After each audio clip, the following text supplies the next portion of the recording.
It has never been a more exciting time to be part of uni life. For most, university marks an important milestone for students.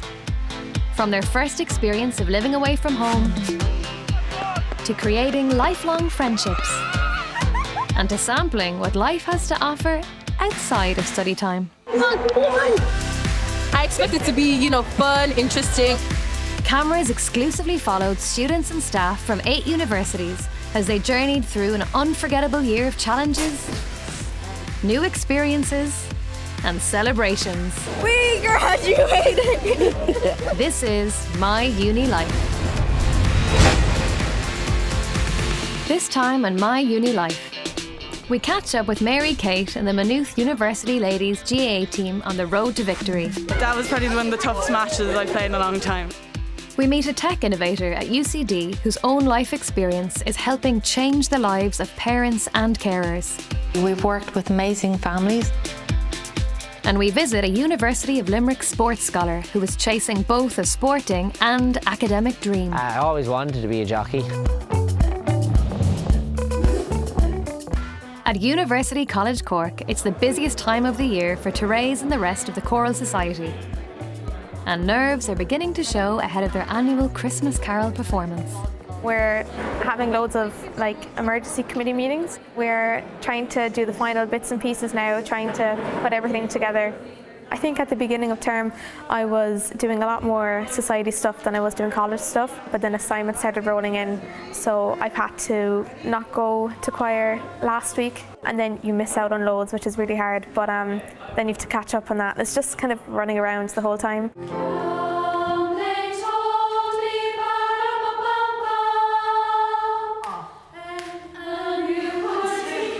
It's brilliant, I love it.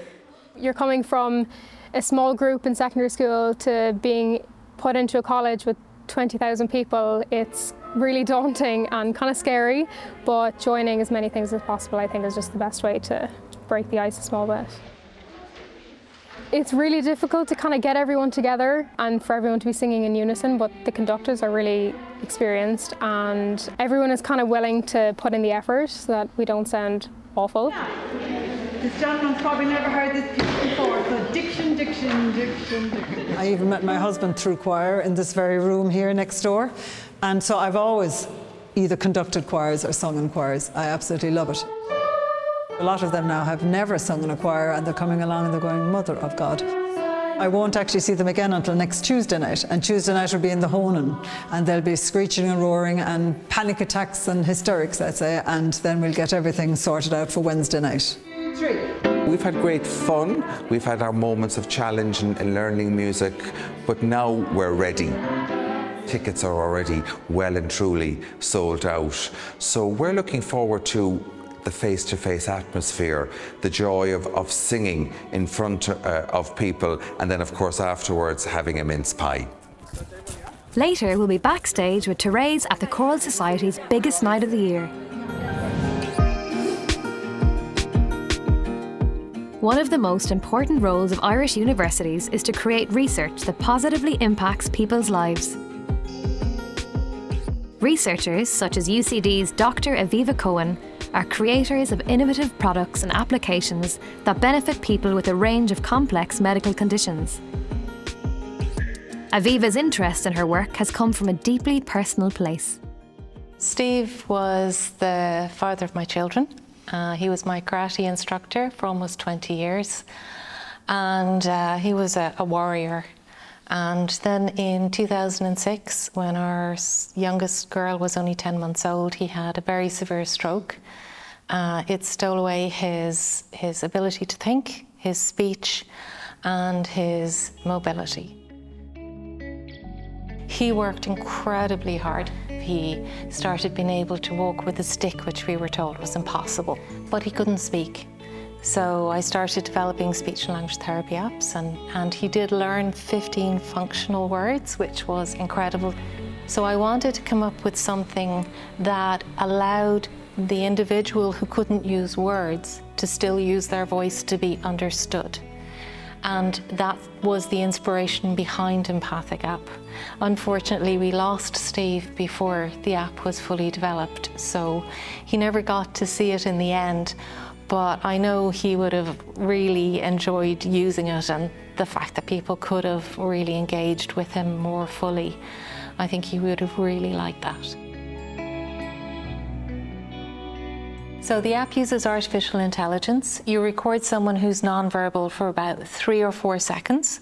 Then the app analyses their sound and tells you which emotion they're expressing. It's really easy to use. It's really designed for people who are not great at using technology and maybe new to technology. I want to make a recording. I press the big button that says record. After a few seconds, I stop recording. The artificial intelligence then analyses that voice and it comes up with, I'm feeling happy. The Empathic app has already earned significant awards recognition. The winner for Best Application of AI in Startup is Seamless Care. It's quite emotional, I have to say.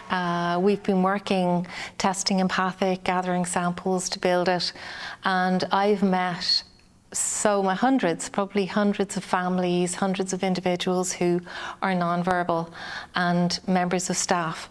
And it's lovely to hear their stories of a person who had no interaction actually starting to want to interact more, or starting to want to vocalise more, or want to engage more. Isabella and her mum Sam have both worked closely with Aviva in the research behind the Empathic app. We do some music now. This is Isabella. She is going to be 12 next month. And Isabella has a rare neurological condition that only affects girls. So she has Aicardi syndrome. So basically from 12 weeks old, she's suffered seizures every day. She is legally blind. She's tube fed. She's very poor muscle tone, so she would need help from us in every aspect of her day. And there's not anything that she can do unassisted. But she's a great girl, aren't you? And she's a very happy girl. She does make lots of different sounds, so we will know from her sounds, even from her body language, if she's happy, sad, in pain. Thankfully, a lot of it is happy and excitement. But obviously, as parents, we've had a long time to learn those cues, so not everybody will know or understand, you know, how she is communicating. It's very hard to leave your child with somebody, even family, when they're this medically complex.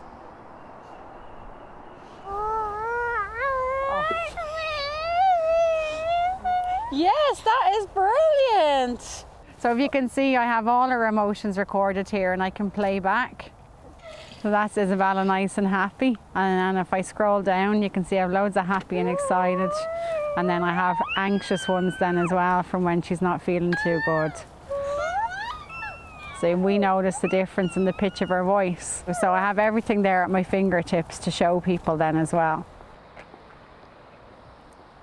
Aviva is meeting Isabella and Sam for a quick catch-up on the latest features of the app.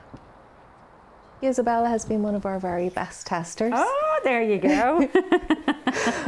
I think being able to share the information, so the companion side of things, so, you know, we can share it with nurses and carers, especially new people who are coming in to look after her, that they're able to, you know, they know that the sounds are, you know, okay, or if she's upset or anything like that. There's also a little box that I'm sure you've been using. Yeah. It says other. So we have lots of people adding things like, you know, they were hungry or thirsty or wanted my phone or just wanted my attention. Yeah. So what we're doing is, as we get more and more feedback from people, we're looking to build out the app so that it'll have the next set of 10, whatever the most popular things are: hungry, thirsty, attention. Oh, that's fabulous. All of those. That's really good. Yeah, over time it'll become more and more useful. Excellent. And we'll just keep adding those things. Yeah. You know, Aviva's not someone who's just developed something. She's come up with an idea. She's actually lived the experience of it. And that makes things just so much easier for her to because she knows from the other side what somebody needs or what people need. We've been really lucky. We've worked with amazing families and amazing service providers, and our co-researchers, who are the people who are non-verbal. And over years, they've been gathering sounds vocalizations with us, and they've also been giving us feedback. So by talking to everyone who's involved, we've been able to make the app more useful and more honed in for what each person needs. Over at Maynooth University, final year student Mary Kate has been studying psychology whilst playing inter-county football with Meath, as well as lining out for Maynooth University Ladies team. She's just finished her exams and beginning to think of life after college. But before that, there's an important match to consider. It's a big night for the team who are playing Ulster University Jordanstown for a vital semi-final spot. If we win today, we get straight through to the semi-final, which makes it a lot easier, so we don't have to play a third round game. So it would be great now today if we got the win. Trying to balance college training with county training, with studying, doing a thesis, it's a bit difficult at the minute. But look, communication between management's been really good and they've been really helpful to me. Football keeps me sane and keeps me concentrating on my academic work, so it's nice to have a good balance. As a captain, you want to be a leader and want to be encouraging, no giving out on the pitch. So I'd hope to pick anyone up that kind of falls or stumbles, I suppose, during the game, and drive the team on and get the win. She makes an impact. She's good at getting the players that kind of would be shyer in themselves to come out. She's great at mixing everyone together. At the start of the year, we had a good few new kind of first years that were gelling in, and she settled them so much, With the warm-up and team talk behind them, it's finally down to business on the pitch. Well done, Maynooth! There for moral support, Mary Kate's family cheer her on from the sidelines. We're Mary Kate's #1 fans. She loves it, and so that takes half the pressure away. She lives for it. First of all, we get up in the mornings and she wants rashers and French toast, and that's what she has. And I remember at the morning of the All-Ireland, the first All-Ireland, she wanted her rashers and French toast, and I made it for her and no bother eating it, and I couldn't eat my breakfast. I was that nervous, and she wasn't a bit nervous. Look, come on, Mary Kate has got some important news for her parents ahead of the game. It's great, fair play to her. She managed to give us a quick phone call and tell us that she passed everything and even better, so we're absolutely delighted for her. She's the hardest on herself though. If she doesn't do something right, we don't have to tell her, she knows herself. Most of the time we would be trying to tell her, listen, look at all the other things you did right. That was just one thing you didn't do right. Look at all the other stuff. Yeah, this morning she's all excited, and this means if they win tonight, they're into a semi-final, so it's a big match, and yeah, I think they'll do it. It's 2 points to 1 at the moment to the away team, so it's early days. There's a bit of competition there, we're both Shannos old-style Irish dancers as well, so since she's turned 18 we've been competing against each other. People do slag her, telling her to leave one for her brother, she has enough All-Ireland, so that's always the crack, let me have something for a change. So. As the game flows end to end, the result hangs in the balance. 1 point in it, yeah. 1 point. We're winning by 1 point. And there's about 3 minutes, 2.5 minutes left. So it's kind of touch and go at the minute. Oh my God, it doesn't get any easier.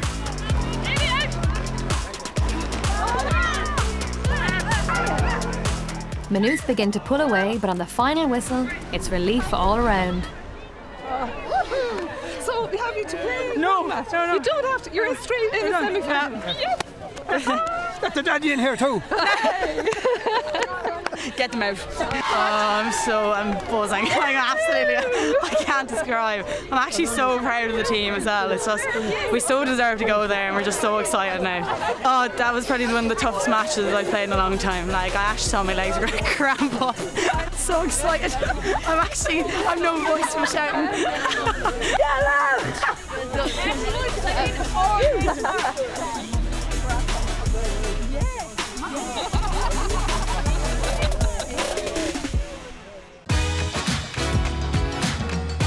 Over on the University of Limerick campus, another sports scholar is weighing up his time as a student and as a sports person. Jockey Mark McDonough has spent the last 4 years studying accountancy. So I was introduced to the scholarship last year. I get great training support, get you used to the gym, and there's a few other perks in it. It just means that they know there's a sports person in here that's taking their sport very seriously. You would kind of normally put being a sports scholar in Ireland down to GAA or hurling or some sort of team, but from being a sports scholar in UL, I've noticed there's actually a lot of different sports. There's snooker, you know, then you have your swimmers, rowers, everything. There's something like 40 different sports with scholarships. They recognise all sports, which is good, and it's confidence building for anyone in any sport. Mark's horse racing DNA runs deep through the McDonagh family. I always wanted to be a jockey. That was, you know, a dream of mine that I've, you know, I'm lucky to become a reality. Kind of all spurred from being at home around horses. My mother and father were always into horses.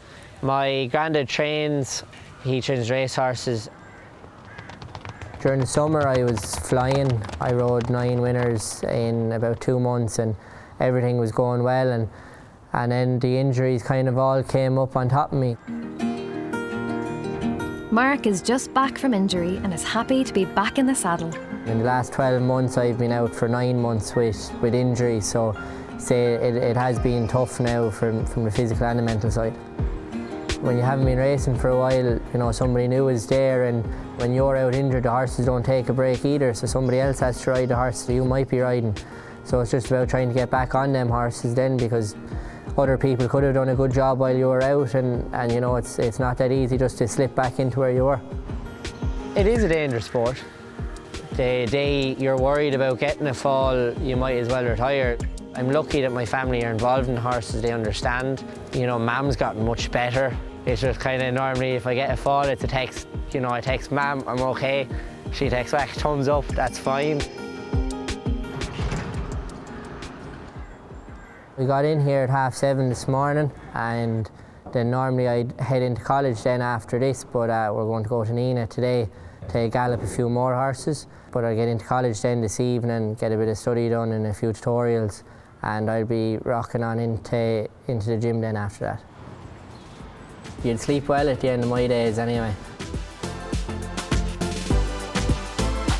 When I'm around horses, when I'm involved in horses, my mind just thinks about horses. It's a great distraction away from life, from college, personal life, everything. Once you're on a horse, you're just thinking about that.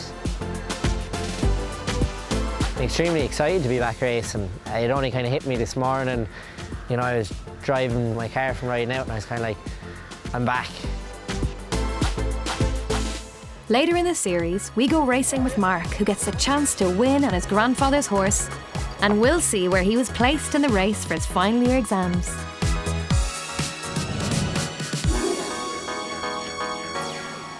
Back at UCC, it's showtime for Thérèse and the university's choir. After months of preparation and rehearsals, the doors are open and the show is about to start. I'm quite nervous at the moment. Everything is happening now. A few things did go mishap during the day that is just a bit annoying, but it's fine and we'll get through it. There's some stuff that we probably could have practiced more and we haven't done yet, but it will be fine.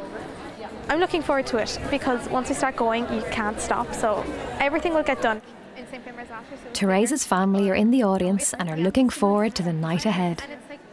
My mom is a teacher and my dad retired because he got diagnosed with early onset Parkinson's disease. He's had Parkinson's for 11-ish years now, and you definitely can see the changes from then to now.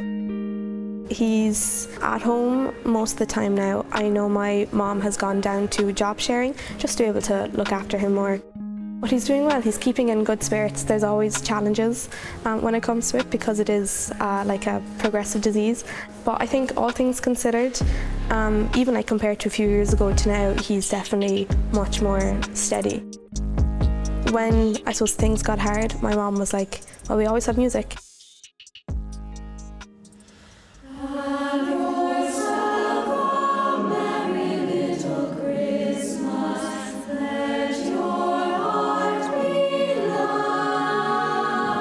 I'm used to performing, but I was unusually nervous. I'm definitely going to continue with the choir in UCC for as long as I can, and when I leave UCC I'm going to go on and find a new choir, because I think there's a great community in a choir and the repertoire is so different to anything that you'd sing otherwise.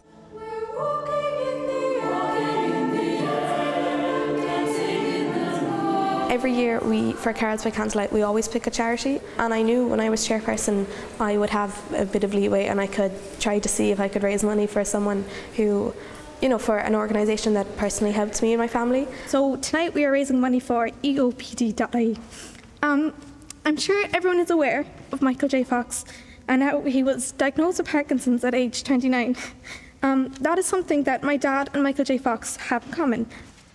Though my dad was 47 when he was diagnosed with Parkinson's, they both have early onset Parkinson's disease.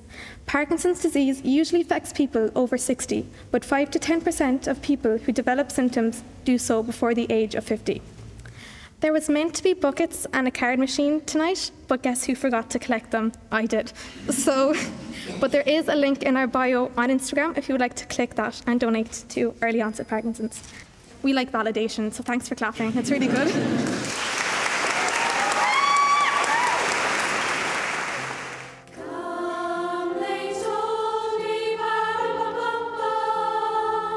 It's really important to make, I think, big memories while you're at college. Making friends like through the society and the committee has been amazing to me and other people. Very proud of you, Faye. Thank you. I'm delighted, yeah, and that she's happy with it, because I was afraid maybe she'd get overwhelmed with it all coming up. But no, I'm delighted with Will tonight now, it's lovely. I think it has been quite emotional, and I suppose everything builds up and then you kind of get to the day and it all kind of overflows a little bit, but it might have, before the night started, I think it overflowed in a bad way, but then towards the end of the night it overflowed in a good way, and it was happy tears now rather than stressed tears, so yeah. Tomorrow I'll be up early in the library because exams are still happening, and then when that exam is over I'll be going for a very nice dinner and coming back here to do it all again.